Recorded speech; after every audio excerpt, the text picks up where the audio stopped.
Bagus tengah buat apa tu? Apa nak tahu tak cara macam mana nak dapatkan kulit yang cantik tapi tengah berjimat cermat? Biar betul macam mana? Sebelum kami tunjuk cara dia, mari kami tunjuk ingredient dia. First of all, kita ada buah manggis. Lepas tu, kita ada buah lemon. And last sekali, kita ada seaweed tau.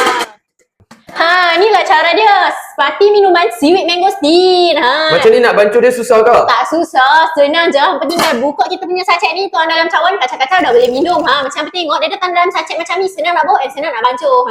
Jom kan dapat magic. First of all, kita masukkan parti minuman kita, lepas tu kita masukkan air, and last sekali kita masukkan ais, lepas tu kita... Yang kita pun dah siap. Jom kita minum.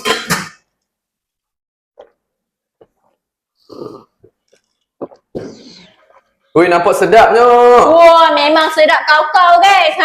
So kepada siapa-siapa yang nak kulit cantik tapi tengah berjimat cermat, apa boleh lah try kita punya seaweed mangosteen ni. Ni nak beli dekat mana? Apa boleh beli dekat kita punya beg kuning. Untuk masa sekarang kita tengah open harga trial pack untuk 100 orang yang terawal. So kepada siapa-siapa yang tengok video ni, korang kena lagi right kita punya seaweed mangosteen ni cepat-cepat.